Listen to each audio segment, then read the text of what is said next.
Well, the White Dudes for Harris account on X was temporarily banned, they say, because they are so powerful. This group of white men. When was the last time a group of white men said they were so powerful? They're saying they're so powerful that X is scared of them. Only their account was actually not banned. It is currently active. We went and checked it out today. Here is @Dudes for Harris. No, the account doesn't say white dudes. They added white dudes because they are specifically wanting white support here, which again, I don't have a problem with. There's blacks for Trump or Jews for Trump or what have you. I think it's okay to coalesce, but it's also not okay to speak for other people. And that's exactly what this account purports to do. Now, the irony here is that, go ahead. I was just going to say, I understand that there's blacks and stuff for Trump and all that, but could you imagine if there was white dudes for Trump? Like, that would just get a completely different reaction. Right. Even though, you know what I mean? Even though we sort of assume that the average Trump archetype is a white dude who wears a trucker-like cap. Sure. But if he launched a campaign like that, wow. Himself. Right. And this is ordained through the Kamala Harris campaign. And they're saying, oh my gosh, we were censored. The irony here is that Democrats love censorship unless they're being censored themselves. But they also know that crying about censorship often bolsters these accounts, or at least it does for Trump affiliated accounts. So now they're saying, we're being censored because we're so powerful. So look over here. Here is the ban notice for the account that they showed off after a Zoom call that reportedly raised $4 million for Kamala Harris. What they're saying is that they were suspended for violating rules against evading censorship. And here's what the account owner says, that we scared Elon Musk and Donald Trump Jr. so much that they suspended our account. Now, when was Donald Trump Jr. doing censorship on X? What power does he have? I think we're trying to tag Trump himself. Does that look like a mistake to you? Or do you guys know that Trump Jr. has some kind of power that we don't know about? Why? Anyway. I don't know. That's weird. Anyway, they're saying it's a typo. They meant to do I think it's a typo. Yeah, because they're idiots. So they're saying these guys are running scared of the success we've had tonight, but we're not going to quit. The suspension notice, though, again, was for evading suspension rules, not for content. So no one's scared of this content. They say that they did then pressure Elon Musk and the account is back up. So now they're celebrating. They're saying we are so back because people were complaining to Elon Musk about white dudes for Harris for this community. And now it's been reinstated. Elon Musk hasn't at this hour clarified this at all. Now, of course, I'm not for censorship. I think they should have an X account and say what they want to say. It's worth hearing out anybody, right, who wants to speak for a contingency of voters. Let's have a conversation. Well, here's the conversation. This is the white dude call to arms that happened on Monday night. It is like a casting call for anybody who wants to keep working in Hollywood as a white male, including, here's some names. I'm going to name drop. Don't know these dudes, but they were in the Zoom call. Sean Astin, Josh Gad, Jeff Bridges, Josh Groban, Mark Ruffalo, Joseph Gordon-Levitt, Mark Hamill, and some politicians such as Transportation Secretary Who's Pete the guy at the bottom Buttigieg. of the Who's the guy at the bottom of the screen there? He was like Lance Bass. Lance Bass. Yes. Yeah. From and the top one is one of Adam the boy Ruins bands. Everything. Okay. On the upper left? Guys, which boy Upper band right. was Lance Bass? Is he NSYNC or New Kids on the Block? Or I think he was, NSYNC, I believe, I think with NSYNC, Justin. yeah. is he part of the Temptations? I don't know. Okay, well, you can see he was one of those. You can see that there's a hat also to go with it. Oh yeah, did you order your hat, David? It's a White dudes knockoff for of Harris. the Philip, Trump hat. did you get yours? White dudes for Harris hat. I'm gonna buy one of those and just walk around. Mine said white dudes for redacted, so Okay. that's what I'm stuck with. Yeah, we should create our own hat like that. White dudes for redacted. Yeah. Maybe see what happens if you wear that into a Bass Pro. But don't go into the ammunition. I'm gonna wear center. one of the. I'm gonna wear a white dudes for Harris hat and walk into Cabela's this afternoon. Okay, let's see what happens. See if I can get a rifle. All right, so don't you dare, though, get excited about being part of a group of white male voters unless you have practiced some self-flagellation first, because you have to first admit that being a white dude at all gives you privilege, full stop. Here is the call's instructions from organizer Ross Morales saying, as white men, we recognize all too clearly the culture of toxic entitlement surrounding Donald Trump. So we need to be honest with ourselves and each other about the role we've played in our nation's history, good and bad. Get it, white people? You need to take responsibility for this. Personally, we're creating a space of honesty and trust where we can support each other and work towards a brighter future.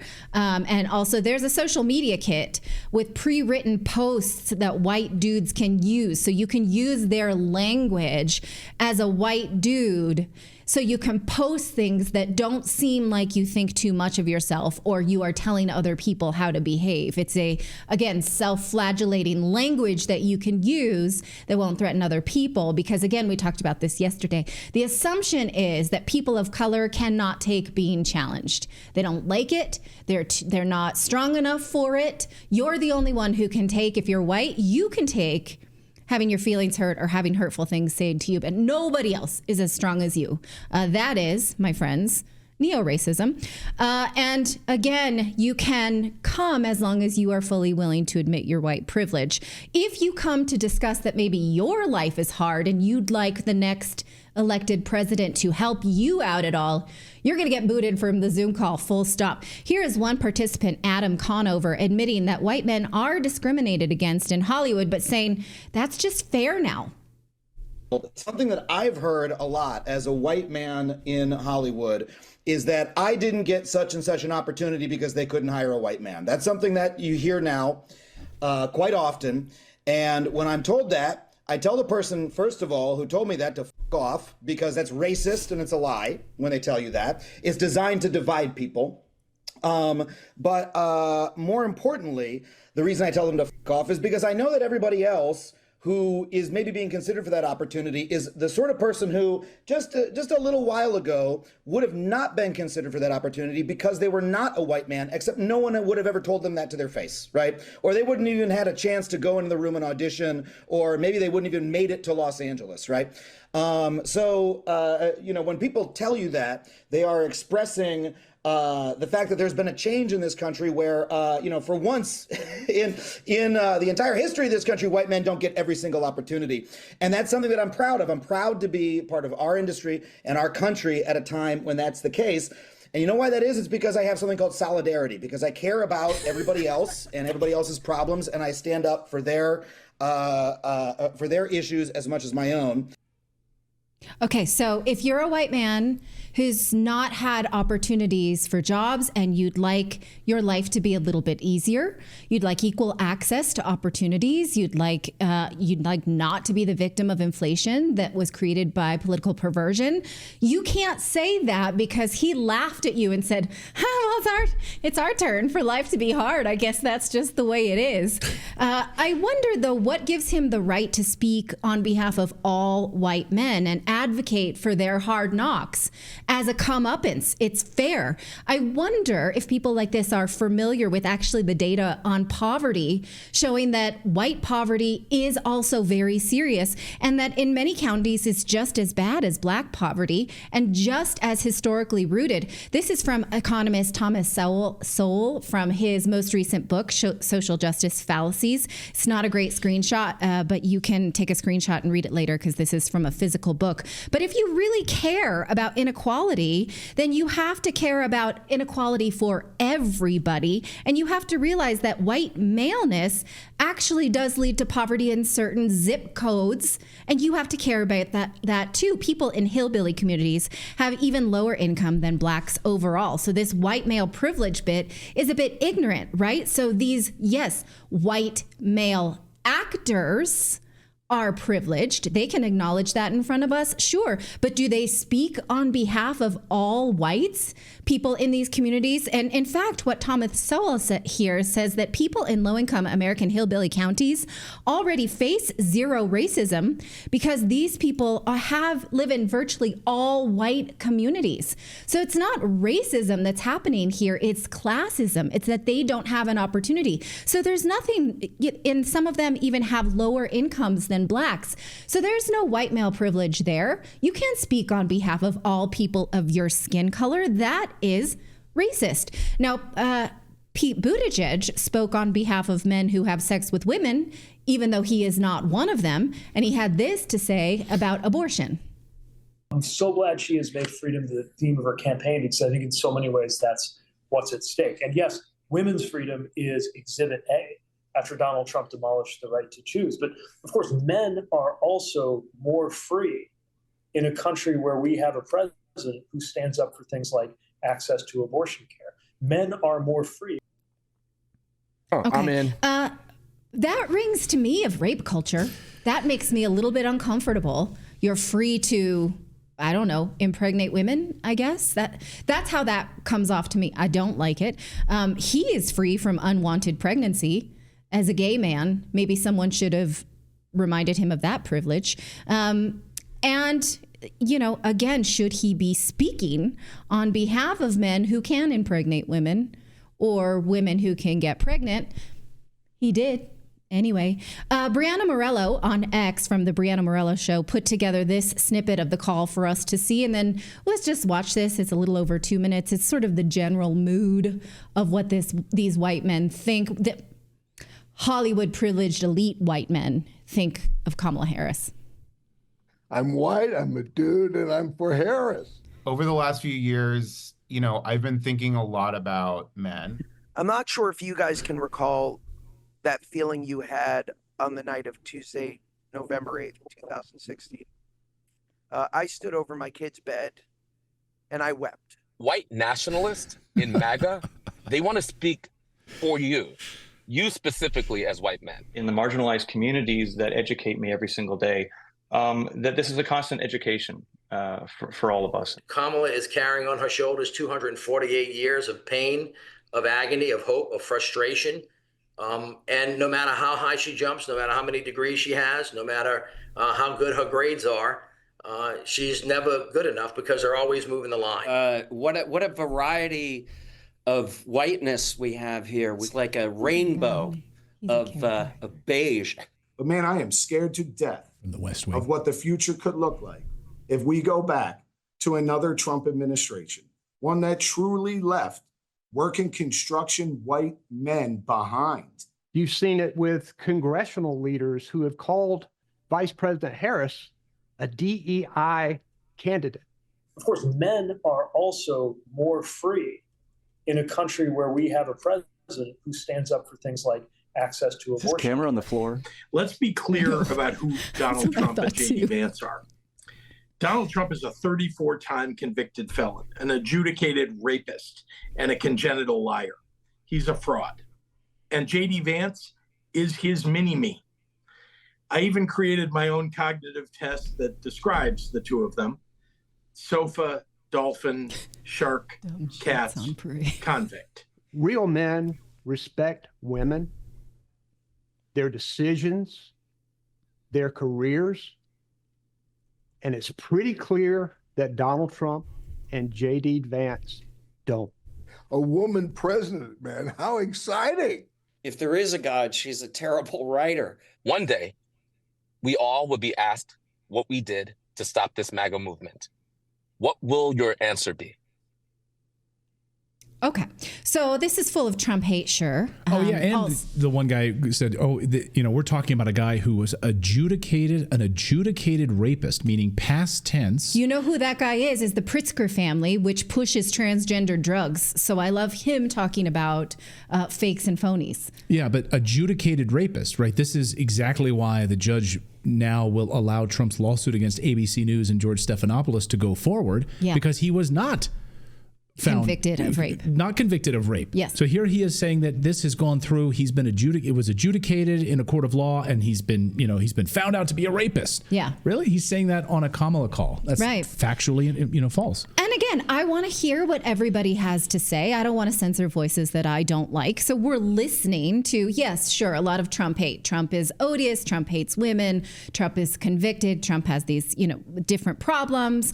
Okay. They also are, though, full of virtue signaling of supporting women, and specifically women of color, although the Biden campaign can't really decide what she is, or the Biden administration, rather. Here was Biden's introduction yesterday at a civil rights speech where the speaker just can't decide. You can tell that it's written in a strange way because we don't know how to promote her in order to garner the maximum amount of votes. And to choose as his running mate Kamala Harris, the first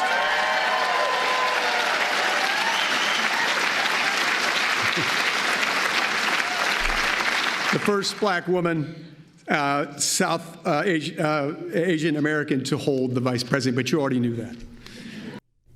What is she? Exactly. Whatever the voting machine wants her to be, whatever, we'll write it down. Yeah. She was South Asian a few years ago. She said it herself. Now she's black, though. Sure. So are black voters buying it? Well, this panel on MSNBC is not. How many of you know a black man who has expressed to you that they're committed to voting for Donald Trump? Okay. For the brothers who have told you that or said that to you, has the emergence of Kamala Harris changed that for those brothers? No. Okay, see, look at his. Why? Why? She's black. She's our skin color. We are supposed to have a congruence of thought. We all are the same color, so we should think the same. Right. When I see a white person, I automatically assume they think like me. Why are you black guys not playing along? Don't you look in the mirror? Because of what you see, you think this. It's like the U.S.'s response to when another country has an election and we don't like the result. We're like, no, not like that. Like screw your democracy. You didn't do it right. You gotta come to the results that we won, or else you're doing it wrong. And that was kind of like the look he had. Yeah. And again, this is neo-racism when you're telling people how to believe based on their skin color or what you think that they believe or what assumptions you make. That's racism. Here's what white male journalist Michael Schellenberger said about this. He says, not that one. He says that I don't like the idea that I'm responsible for all of these sins of my past. He says, I'm responsible for my actions, not all men of my race. The alternative idea that all white men alive are responsible for the bad or good deeds throughout history is totally irrational and racist. He says, but like the white women for Harris, black women for Harris, white dudes for Harris is racist and sexist and anathema to unifying Martin Luther King's I Have a Dream vision, which, is true. Martin Luther King advocated for a colorblind society. It seems like Democrats want the opposite of that. So let us know what you think of this message. Again, I don't want to poke fun here. I want to hear what every subset of thinkers has to say and then debate it on the issue. But again, I don't think that we should be making assumptions about what you should believe based on your skin color. So well, I'm just frustrated that society seems to, and all these social media networks and others, they focus on what people are rather than who. Nobody cares who people are anymore. It's like, what is the most important thing? We want your kids to know what they are. So we're going to teach them what they are in school because that's like the most important thing. And it's so frustrating. Yeah. It's frustrating. Yeah. Yeah, I would love to know Josh Gad, who in that video clip was like, I don't know how many of you remember on November 5th or whatever, 2016, when Donald Trump won. And I was crying that night, and I stood over my child's bed and wept. Yeah. And I wept. I'd love to ask him, like, what did you weep about? Like, what were you so upset about? And then what came true about that now? And you're literally so upset now that you're throwing your support behind Kamala Harris. It must be nice with his palm trees there in Malibu, wherever he is, sitting there feeling uncomfortable. about the United States in some way. I don't understand. I think he left out context. I think he had just got denied for being Olaf again, and that's what he was really crying about, but he had something else to blame it on. Well, and not to be pedantic, but no, he framed himself as just a giant floating head, so I could barely hear what he was saying, because half of the people, if those were Hollywood elites, they should be able to frame their damn shot. It was so distracting to me. And the dude was backlit. Like, don't you know that there's dude? Yeah. You know, that made us all upset last night. Seeing the dude last night. Yeah. I just imagine, you know how you used to lay on your bed with your feet crossed and up and be on the telephone? Like he was sitting there like with his phone on the bed laying there. Hey guys, yeah, I'm just here wearing for Kamala. A suit from like the waist up. Yeah.